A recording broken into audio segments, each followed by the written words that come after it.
I came in about 5 years ago now, and we said, thinking that East High School was still 1 through 12 like it was when I spent my 12 years here. And sometimes I get a little nervous here, and I can't tell if it's just because I'm very excited about what we're doing here, or if I'm still afraid of Margaret Taylor back there, who tried to teach me 8th grade math. And I think it's a little bit of both. But anyway, we came in, and very quickly, everybody hears the story about public schools in Memphis and how we got problems and this, that, the other.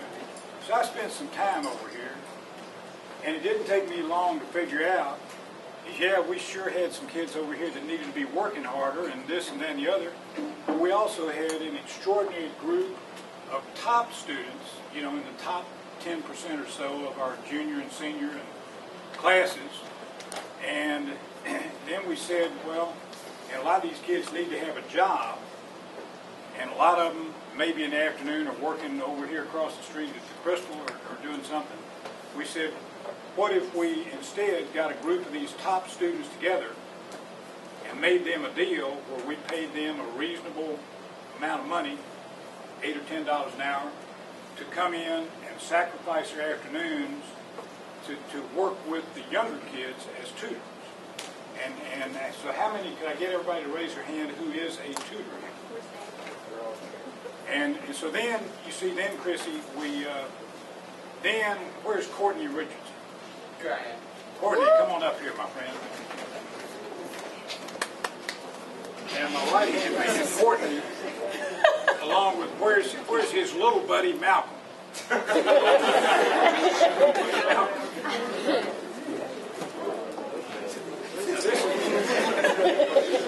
So Chrissy, so this is Malcolm. So the unique thing about these two guys is these were two of our very first tutors, right?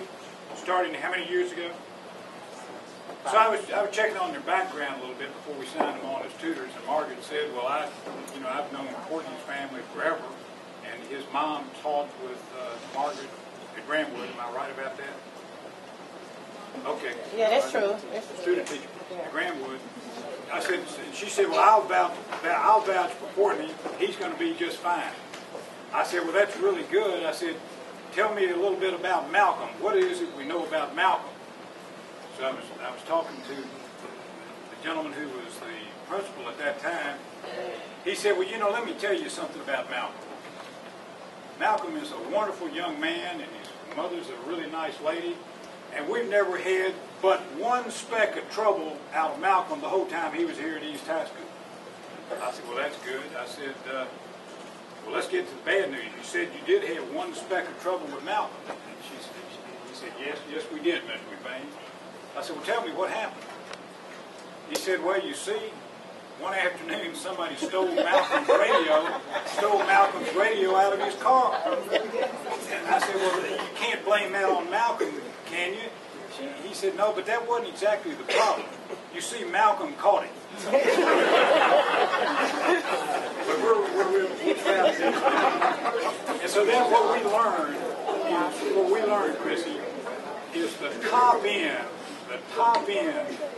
and you see a lot of them right here, the top end of these older kids in these public schools are the most underutilized asset in this society today.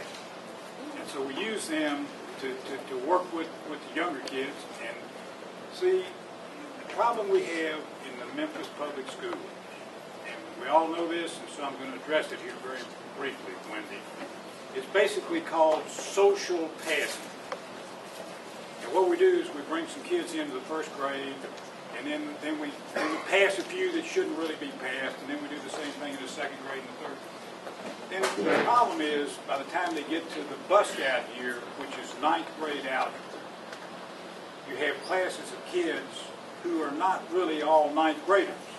Some of them are 9th graders, but some of them have got more like a 5th grade math background, or maybe a 4th grade math background. And so once you recognize that, you realize the abject impossibility of trying to teach a group as a group when they're not a group. And only when you get to that point, you realize even the most extraordinary teacher can't teach these kids as a group of 25 or 30, they've got to have more individual attention. And we believe the most cost-effective, most effective way, period, to give the kids the attention that they need is with these upperclassmen and collegiate tutors.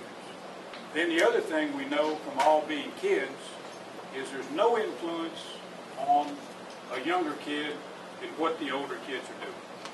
And so our better tutors function not only as teachers, but as role models.